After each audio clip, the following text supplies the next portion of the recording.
बच्चों अब हम इस क्लास में स्टार्ट करते हैं एक नया चैप्टर प्रोविजन एंड रिजर्व्स। और provision and reserve topic start करने से पहले हमें कुछ बेसिक बातों का, जो पहले से आपने टर्म 1 में पढ़ी होंगी, जो बेसिक अकाउंटिंग टर्म्स थी, उन टर्म्स को उठाते हैं और कुछ उसके ऊपर बात करके ही हम प्रोविजन एंड रिजर्व्स पे पहुंचेंगे। ध्यान से सुनना, एक एक करके बात करते हैं। सबसे पहले हम बात करते हैं एसेट्स पे।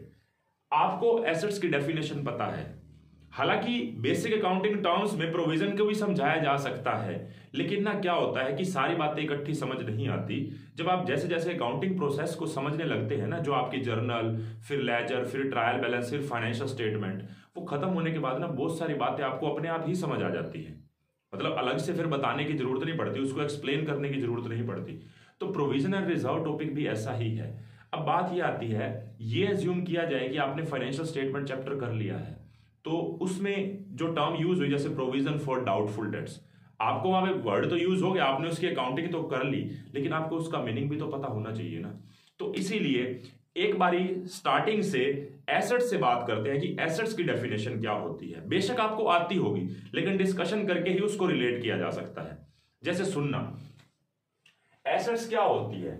एनी रिसोर्स, कोई भी एक रिसोर्स होगा हमारा, और जो हमारे कंट्रोल में होगा और जिससे हमें फ्यूचर में इकोनॉमिक बेनिफिट हो सकता है, वही हमारी एसेट्स है। जैसे अगर मेरे पास कोई भी ऐसा रिसोर्स है, जैसे जिस बोर्ड में मैं पढ़ा रहा हूं, ये मेरा रिसोर्स है, ठीक है, क्या मैंने ये कहीं किराए पे तो नहीं ले रखा? अगर ले रखा है तो वो मेरे कंट्रोल में नहीं है, फिर वो मेरे कंट्रोल में नहीं है, तो मेरी एसेट्स कहां से हुआ?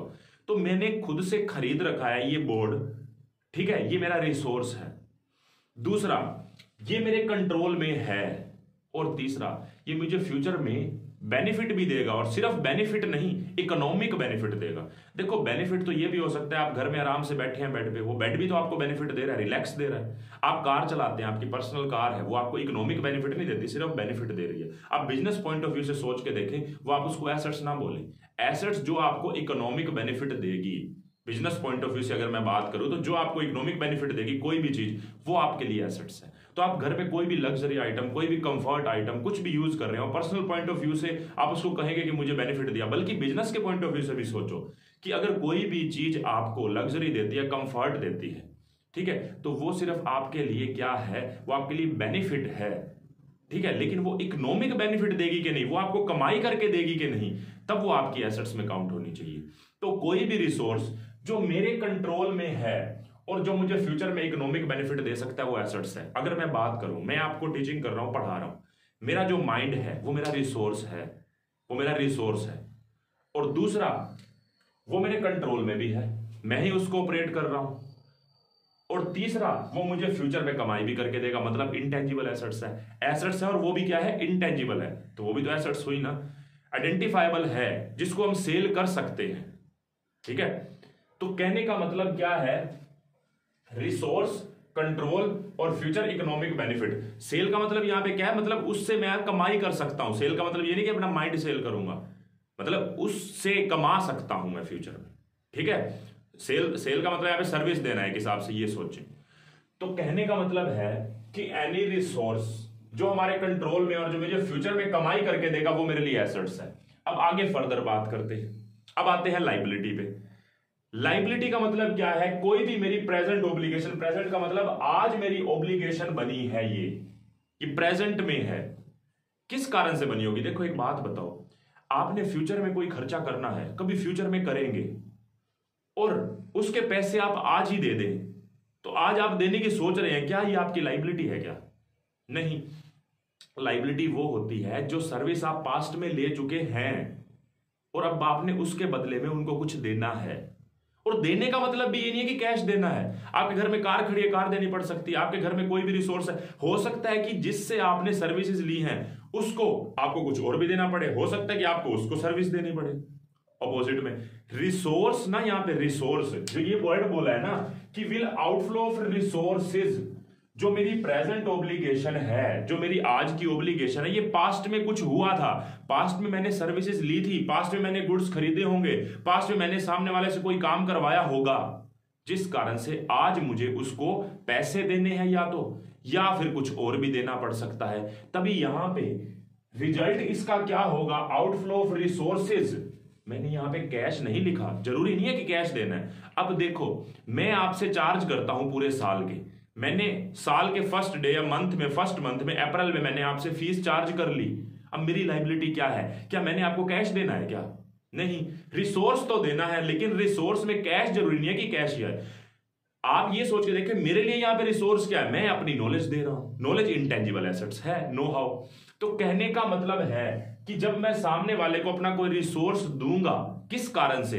पास्ट में हुए इवेंट के कारण। जो अप्रैल में मुझे बच्चों से फीस मिली वो मेरा पास्ट हो चुका, अब नेक्स्ट ईयर का मार्च तक आने वाला है, तो मैंने वो सर्विस उनको देनी है ना। अप्रैल के बाद मई, जून, जुलाई, अगस्त, धीरे धीरे करके सारी उनकी सर्विस पूरी करूंगा, जिसके बदले मैंने उनसे चार्ज किया। मैं अपने पॉइंट ऑफ व्यू से बता रहा हूं। ऐसे बिजनेस के पॉइंट ऑफ व्यू से सोचो कि अगर मान लो मैं किसी ने भी चार्ज किया, उसके बदले में गुड्स तो देने ही पड़ेंगे ना। तो कहने का मतलब क्या है कि मेरी ऑब्लिगेशन है। किस कारण से ये ऑब्लिगेशन? पास्ट में कुछ हमने सामने वाले से कुछ लिया होगा, और जरूरी नहीं है कि सर्विस लियो, कैश भी लिया हो सकता है। रिसोर्स लिया और रिसोर्स देना है, बात खत्म। मैंने सामने वाले से कुछ ना कुछ रिसोर्स लिया है, ले चुका हूं, अब मैंने उसको रिसोर्स देना है। अब रिसोर्स लेने में क्या होगा? कैश भी हो सकता है, सर्विस भी हो सकती है, कुछ भी हो सकता है। और मैंने क्या देना है? रिसोर्स देना है। रिसोर्स देने में क्या हो सकता है? कैश भी हो सकता है, सर्विस भी हो सकती है, कोई अदर आइटम भी हो सकती है। ठीक है, तो यहां पे जो आउटफ्लो ऑफ रिसोर्सेज वर्ड है ना, ये अपने आप में ब्रॉड वर्ड है। इसको छोटा करके मत सोचो, नैरोली मत सोचो कि कैश ही होगा। ठीक है, तो रिसोर्स वर्ड का मीनिंग आपके लिए क्लियर होना चाहिए। उसके बाद मैं बात करता हूं जो मेरी प्रेजेंट ऑब्लिगेशन है, इसी को आप प्रोविजन में आप फिट करें। मैं आपसे ये बोलूं कि प्रोविजन का मतलब क्या होता है। देखो बात ऐसे है, आप ना पास्ट में किसी से सर्विस ले रहे थे, अभी भी ले रहे हैं, और अभी भी मतलब वो सर्विस देगा मुझे और भी दे रहा है। अब मुझे ना पता नहीं लग रहा जो मैं उससे सर्विस लेता जा रहा हूं या मैं उससे कुछ के रिसोर्स यूज कर रहा हूं। देखो रिसोर्स का मतलब बहुत ब्रॉड सोचो, उसमें गुड्स भी हो सकते हैं, सर्विस भी हो सकता है, कोई भी आइटम हो सकती है। कार हो सकती है, एसी हो सकता है, फ्रिज हो सकता है, टेबल हो सकता है, चेयर हो सकता है, अदरवाइज बिजनेस की कोई भी एसेट्स हो सकती है। ठीक है, तो मैं ना किसी पर्सन से कुछ रिसोर्स ले रहा हूं या सर्विस ले रहा हूं, मैं सर्विस वर्ड वैसे यूज कर लेता हूं। मैं सर्विसेज ले रहा हूं, अभी भी लेनी है और आगे भी लेऊंगा, लेकिन ना मैं साथ साथ जो मैंने उसको पैसे देने हैं उसके लिए भी तो सोचूंगा कि लेता ही जाऊंगा, दूंगा नहीं, दूंगा भी। अब एक बात है, जब तक वो सर्विस अपनी कंप्लीट नहीं कर देगा तब तक मैं उसका अमाउंट निकाल सकता हूं क्या? पॉसिबल तो नहीं है। इसीलिए मुझे अपनी जेब में थोड़ा थोड़ा एस्टिमेशन करके अलग से पैसा उसके लिए निकाल लेना चाहिए, कहीं बाद में निकलना मुश्किल हो जाए, बर्डन ना हो जाए। इसीलिए बात को समझे। तो लाइबिलिटी और प्रोविजन में फिर डिफरेंस क्या है? लाइबिलिटी और प्रोविजन में इतना सा डिफरेंस है कि लाइबिलिटी जो है वो आपकी ऑब्लिगेशन है, यस, आउटफ्लो ऑफ रिसोर्सेज भी है, यस, लेकिन एस्टिमेशन है, अभी एस्टिमेशन है, एक्चुअल नहीं हुआ। कहने का मतलब क्या है? Provision means present obligation as a result of past event. Past में मैं कुछ सर्विस ले चुका हूं, समझे बात को? यहां पे मैं सर्विस ले चुका था लेकिन अमाउंट फिक्स हो चुका था लाइबिलिटी में, यहां पे फिक्स नहीं हुआ। तो present obligation as a result of past event. दूसरा, और प्रोबेबिलिटी क्या है कि आउटफ्लो ऑफ रिसोर्सेज होगा, will require to settle the obligation. Obligation को सेटल करने के लिए, खत्म करने के लिए हमें क्या करना पड़ेगा? यहां पे आउटफ्लो ऑफ रिसोर्सेज, मेरी तरफ से रिसोर्सेज जाएंगे। अच्छा एक बात है, मैं अपने रिसोर्सेज में कोई ऐसी चीज दे दूं जो मुझे खुद ही फ्यूचर में इकोनॉमिक बेनिफिट नहीं देती थी, वो रिसोर्सेज की बात नहीं हो रही यहां पे। कहने का मतलब है जो ये रिसोर्सेज होंगे ना, जिसके पास फ्यूचर में इकोनॉमिक बेनिफिट देने की पावर होगी, वो रिसोर्सेज की बात हो रही है। तो कहने का मतलब है हैविंग फ्यूचर इकोनॉमिक बेनिफिट है इस रिसोर्स में। सेम बात यहां पे भी है, हैविंग फ्यूचर इकोनॉमिक बेनिफिट। मतलब अगर मेरा कोई भी रिसोर्स का आउटफ्लो होगा ऑब्लिगेशन को सेटल करने के लिए, वो वाले रिसोर्सेज होंगे जो मुझे फ्यूचर में कमाई दे सकते थे, मैंने वो उनको दे दिए, देने हैं या दे दिए। फिलहाल तो प्रोबेबल है ना, प्रोबेबिलिटी है कि देने पड़ेंगे। अब बात है अगर इन दोनों का कंबाइन करूं, प्रेजेंट ऑब्लिगेशन और प्रोबेबल वाली दोनों बातों का, तो आपको ऐसा नहीं लग रहा कि ये लाइबिलिटी तो है? आप ऊपर लाइबिलिटी भी पढ़ लें और इसमें भी पढ़ लें, एक ही बात आ रही है, लेकिन एक ही चीज ऐड हो गई वो थर्ड पॉइंट में। कह रहे हैं कि liability based on substantial degree of estimation. Substantial degree का मतलब क्या है, हमने इसके अंदर एस्टिमेशन लगा रखे और सोचा समझा एस्टिमेशन है।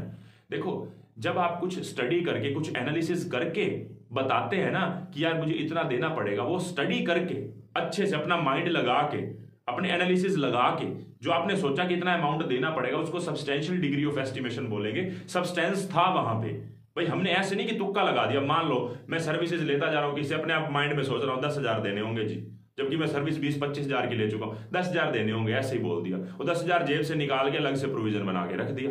कल को पता लगा मुझे 25,000 देने हैं, तो ये सब्सटेंशियल डिग्री ऑफ एस्टिमेशन नहीं था, ये तो कुछ और ही था, ये तो तुक्का ही था। एस्टिमेशन के साथ सब्सटेंशियल डिग्री भी लगना चाहिए, मतलब हमारा एस्टिमेशन चल रहा है लेकिन सोचा समझा एस्टिमेशन है, ऐसा ही नहीं। तो बात ये है कि a liability based on substantial degree of estimation, अगर ये वाली लाइन ना होती थर्ड वाली, तो मैं इसको क्या बोलता? अगर थर्ड वाली लाइन ना होती तो मैं इन दोनों के पॉइंट को टोटल कर लो, इन फर्स्ट और टू को, ये लायबिलिटी ही तो बन रही है। तो बात ये है कि जो हमारा प्रोविजन है उसमें ये पॉइंट एक्स्ट्रा ऐड हो गया, ठीक है।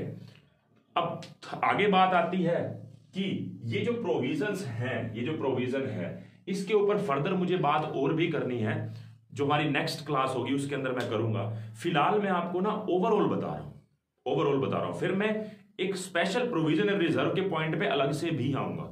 देखो बात मैं ये कह रहा हूं कि रिजर्व्स क्या होते हैं। फिर देखो आपने पैसा अलग से निकाल के रखना है, किस पर्पस के लिए? जो आप पास्ट में सर्विसेज ले चुके हैं।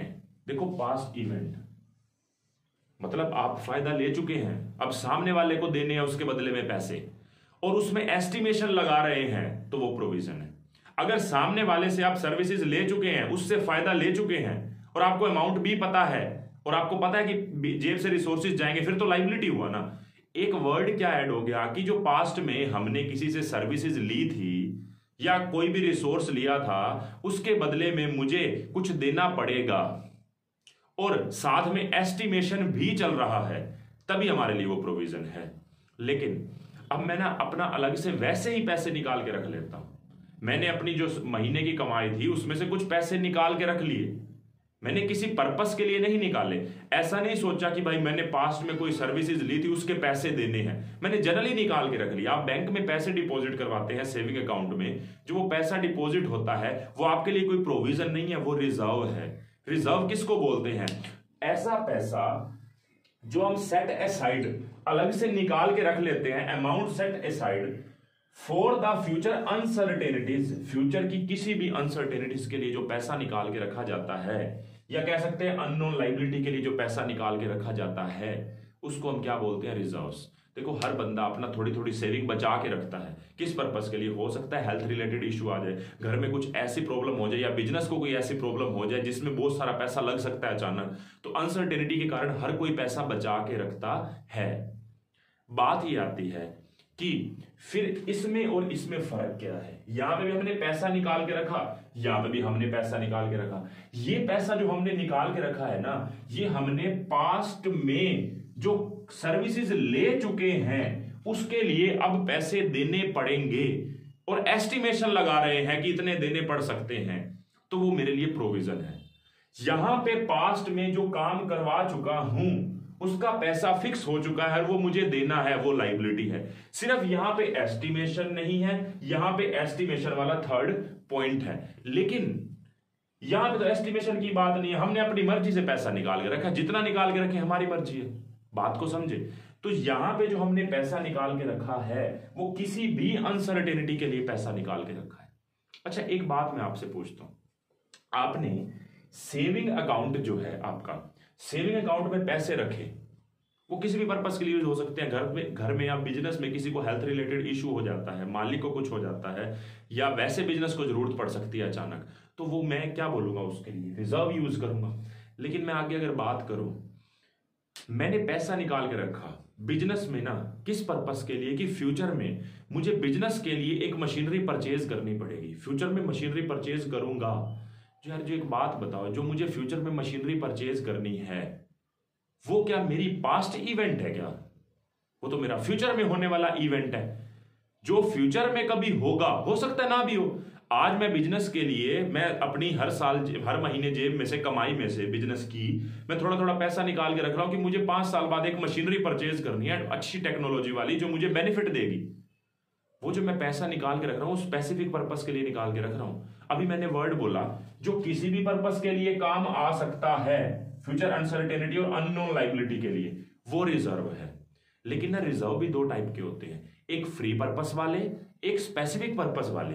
अब आप कहेंगे जो स्पेसिफिक पर्पस हुआ तो वो तो प्रोविजन हुआ, ये भी तो स्पेसिफिक पर्पस के लिए निकलता है कि भाई मैंने किसी को पैसे देने हैं, मैंने पास्ट में सर्विसेज ले ली हैं। देखो बात को सुनो, मैं यहां पे एक लाइन लगाता हूं, अगर हम पास्ट में कुछ सर्विसेज ले चुके हैं, ये पहले पास्ट में, तो उसके लिए तो अब आपको जो पैसे देने वो प्रोविजन बनेगा।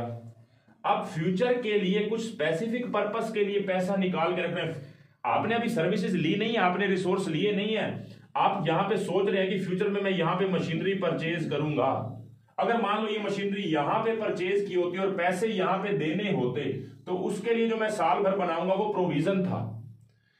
और यहां पे मैं सोच रहा हूं कि फ्यूचर में मशीनरी यहां पे परचेज करूंगा तो इसके लिए जो मैं पैसा निकाल के रख रहा हूं वो मेरे लिए क्या है, प्रोविजन नहीं है, रिजर्व है, स्पेसिफिक रिजर्व है, क्योंकि मेरे ऊपर बर्डन नहीं है। मान लो मैं यहां पे मशीनरी के लिए पैसा निकालता गया निकालता गया निकालता गया निकालता गया निकालता गया, यहां पे मेरा विचार बना मशीनरी नहीं खरीदनी, मशीनरी का प्लान कैंसिल कर दिया, तो क्या कोई लोग मेरे को इसके लिए कुछ रोकेगा क्या कि भाई आपने तो स्पेसिफिक पर्पस के लिए पैसा निकाला था और आपने जनरल पर्पस में यूटिलाइज कर दिया?